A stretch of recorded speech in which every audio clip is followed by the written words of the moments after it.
Masakit. Sobrang support ko mula bata hanggang ngayon. Gusto ko ng justice talaga. Kung anong nangyari.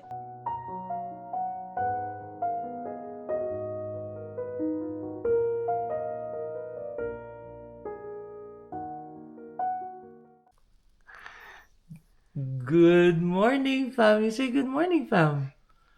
Afternoon. Good afternoon. Good morning, fam. So, nandito kami ngayon sa bahay at nagpe-prepare ng breakfast ng mga bata. At si mommy and daddy nga pala ay hindi pa nagkakape. So, mamaya na lang. Kailangan natin silang ihatid muna. So, I really wanted to start this video 6, 7. para we could give our thoughts and prayers as well dun sa mga naapektuhan. At alam niyo naman, fam, na taga Mindanao ako. Family ko ay nasa Davao pa rin. So I'll give some updates as well. At may mga nagtatanong sa amin na friends kung kamusta ang situation sa Davao, as well as kung may naapektuhan ba sa mga families ko. And also a quick thoughts din dun sa tragedy na nangyari sa Ateneo Blue Eagles basketball team. At ayun nga, napakalungkot. Hatid lang muna natin ng mga kids, and probably we can discuss more of this on our way home. So we'll see you later, fam.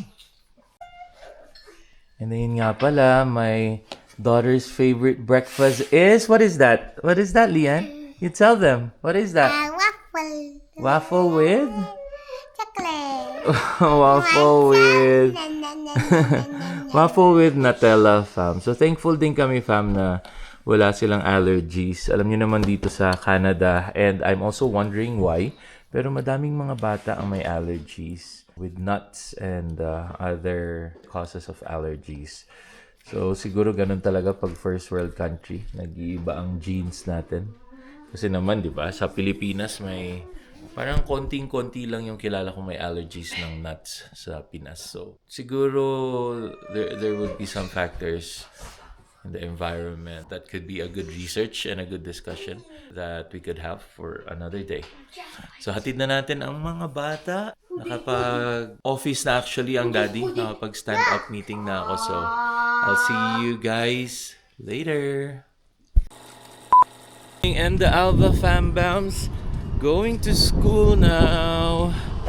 So yan, ang ganda ng panahon. Malamig. Siguro mga 10 degrees ngayon, fam. 8 degrees. Maganda yung panahon, but makulimlim. Yan. So okay lang yan. Minsan lang naman makulimlim dito sa amin, fam. Kasi halos laging sunny dito eh. So hatid lang natin ang mga bata. And we're gonna be seeing you in a while.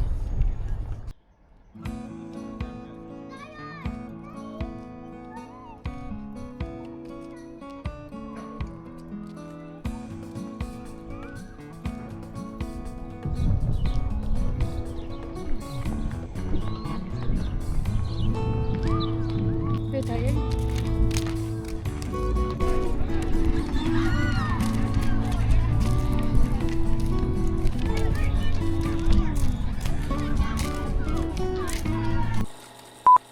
We are done. Nahatid na natin ang ating mga bata. At last, nakapag-schedule na rin kami pala, fam, for Lianica. At nagkaroon pa ng aberya Muntik pa. yesterday.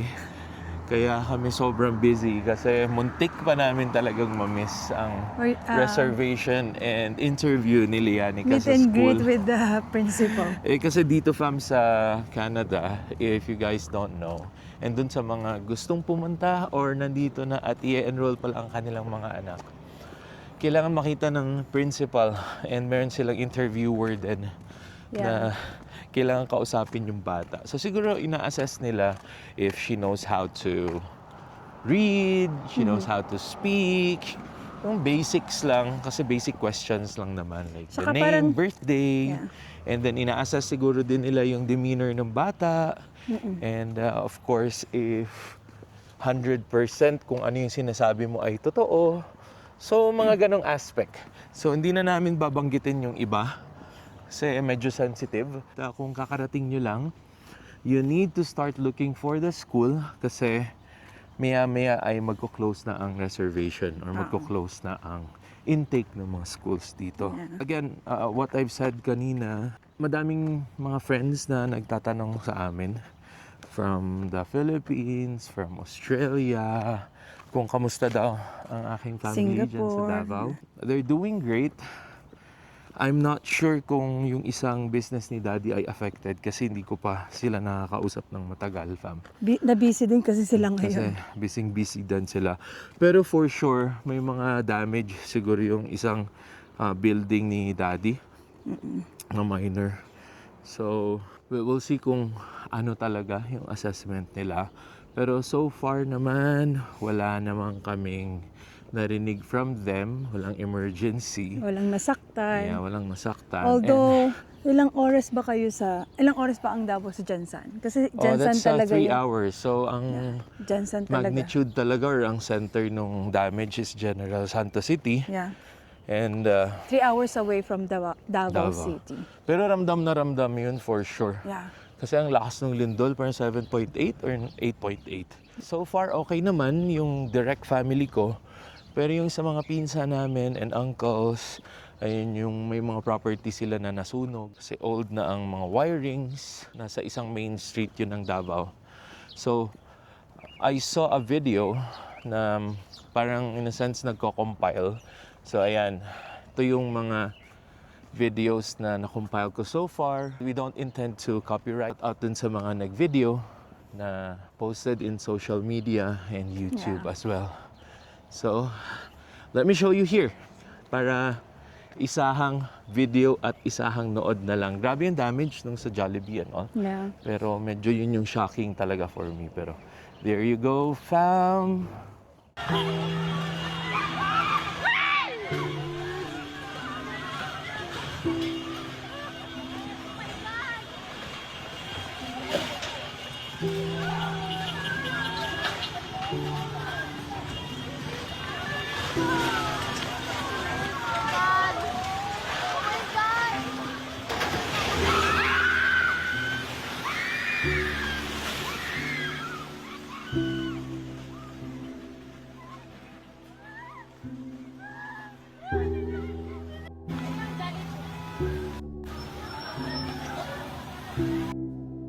Sa tanang linog diri sa Rangane, karon pa jud naigo ning tulaya ba.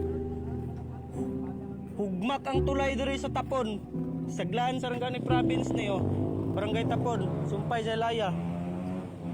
First time sa tanang linog, karon pa ni nahugmak, guys. Pinakadakong tulay sa Glanon, hugmak first time. Oh. Grabe, first time, guys.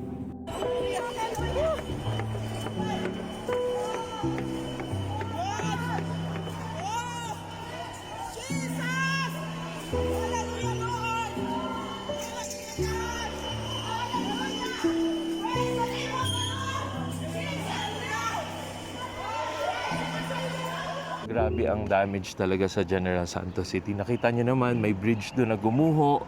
Yung building ng Jollibee and Love Radio gumuho. At yung mga malls din, kahit sa Davao, affected talaga. And let's go back to the other topic kasi na-topic natin yung mga schools kanina. Fan na fan tayo ng basketball. Yung pinanggalingan ko na school. Pag Ateneo talaga ang kalaro ng Lasal, kakaiba yung intensity. And ayun na nga, na-inform ako sa Lasal forums and sa Lasal group about the passing of two Ateneo Blue Eagles na student athletes. So, sobrang lungkot nun. And when I was reading it, na-surprise ako, fam. Kasi yung isa doon, which is si Rene Batterbonia, medyo kilala ko na siya kasi isa to sa mga high value prospect galing sa province mo or galing sa Mindanao. Nag-aaral siya sa Ateneo de Davao at yeah, meron nga parang mga selection pa dyan and all kasi mamimili yung mga high school kids love kung saan sila. So we were also hoping na pipiliin niya yung Lasal. Pero syempre, dun siya nag-high school sa Ateneo. So more likely Ateneo ang pinili niya. And grabe yung nangyari. So to give you a brief background of this young kid, sobrang galing nito na palarong pambansa, MVP siya. He's just 19 years old, pero 6'4" na ang height ng bata, love. So ganito kagaling tong batang to. And also Divine Adili. So foreigner naman to. Ang nangyari sa kanila, usually, gamay ganito din ang Lasal, parang team building or training camp. Tapos siguro sobrang intense. So the case is still being investigated. Pero dun sa initial findings ng police, namatay yung dalawa. Drowning. Yeah, due to drowning. So dun sa nakalagay na initial investigation ng police ay na-swept away daw sila ng malakas na current. So siguro, if you could imagine yung training siguro nila is parang Ironman, fam. May relay sila, then tatakbo, and then siguro magsiswimming sila dun sa beach, paikot. Yung parang Ironman na dating. So siguro may current nga na sobrang lakas or nagkapulikat yung dalawa or yung isa na pulikat tapos nagkahilaan. All of this are speculation. Hindi pa talaga alam kung anong nangyayari. So we don't want to comment on that kung ano yung final na report. Pero yeah, we were just really sad kasi ang babata pa nung mga to. 19 years old yung Rene Lab. Yung David ay 22. Just yung David nakalaro na sa last year na UAAP. Yung Rene talaga, kakaglapag lang talaga niya ng Manila. So alam mo yun, fam, yung sakit na pinagdadaanan ng pamilya niya ngayon. Lalo na yung mommy niya. Ito yung mga nasa videos talaga. Sobrang sakit. Tapos yung mga pictures ng mommy niya na nakahug sa airport. At ayun nga, nagsisay bye-bye sa anak niya going from Davao, going to Manila. With all those dreams na ang baon, ay syempre at the end of the day gusto mo lang namang mapabuti ang pamilya mo. Sobrang ganda nung sinabi nung Rene na siguro 5 years akong hindi makakauwi muna ng Davao, coach. Kasi gusto ko iahon ang pamilya ko sa kahirapan na yung next na uwi niya ay okay na, stable na sila. So alam mo yun, ang daming dreams, ang daming hopes and dreams ng bata para sa pamilya niya. Again, fam, they're not really from Davao. They're from Agusan del Sur. Pero dahil nga sa sobrang galing mag-basketball, for sure, ginawang scholar to ng Ateneo de Davao. Parang future prospect nila. At ayun na nga, nag-shine nga. Kasi siya ang MVP ng palarong pambansa eh. Imagine, palarong pambansa. Buong Pilipinas, ikaw yung MVP. Ganun siya kagaling. So, nakakalungkot talaga. At syempre, good competition sana yun. Gusto mo naman ng ganun lagi. Yung pinakamagagaling ay nandun sa school nung kabila, nasa sa inyo. Para pag nanood kayo, sobrang galing, sobrang ganda nung napapanood nyo. So there you go, fam. At before namin tapusin yung video, I'll share some clips here ng family ni Rene. School Games ay isa si Bater Bonya sa nagdala sa Team Pilipinas sa kampyonato. Dahil sa championship game kontra sa Malaysia, ay si Rene Clerc na talaga ang nagdala sa opensa at pati sa depensa ng ating mga pambato. Sa buong journey ng Team Philippines sa ASEAN School Games, ay consistent talaga ang laruan ng batang to. Meron ngang skill set si Bater Bonya ng pagiging scoring machine ng kanyang team at isang dominanteng player sa ilalim. We'll end the video here. Praying for the family. Yeah, praying for the family. Di naman namin sila personally kilala. Pero syempre, masakit as kababayan, as taga Davao talaga. And as a parents as well. As a parent. Yeah, ayun pa. Yeah. Yun pala yung isa sa mga naisip ko. Kasi syempre, as a basketball fan, gusto mo na yung mga anak mo ay magaling din mag-basketball. And we were talking about it. Alam mo yung pabiro na medyo seryoso. Na in case na sobrang gumaling ni Davon sa basketball and all. Yeah. Pasok ko ba as a Lasal Green Archer? So syempre, pupunta siya ng Manila. Magsistay kami dito sa Canada. Kasi may mga ganun, fam, from Calgary. St. Benilde naman pumunta ang anak nila. Tapos naiwan sila dito and all. So, may mga ganun talaga. Na kasi exceptional yung anak mo.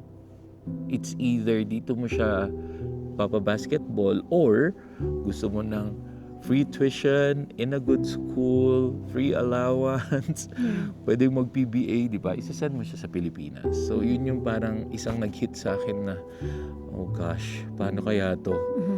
Paano kaya kung sa amin yun na si David yung isasend mo? Isasend pa ba natin, Lab? Mag-isip na nga muna tayo ulit. Kasi parang delikado pala pag ganito. Wala tayo. Pero nonetheless, it was an accident. Wala namang gustong may mangyari yun. But then let's just wait for the final police report. Here you go, fam. Panoorin niyo yung clips dito ni Rene, ang kanyang mommy, and some of his highlights as well kasi napakagaling na bata. Ang malaking sentro ng kalaban dahil sa mga achievements at ganda ng performance ng batang si Bater Bonia, siguradong marami ng nakapilang mga matataas na universidad sa Manila ang gustong kumuha sa batang to. Talaga tayo sa pure talent na sentro tulad ni Bater Bonia. Ito nga't panoorin natin ang kanyang mga highlights at kayo nang bahalang humusga, mga boss.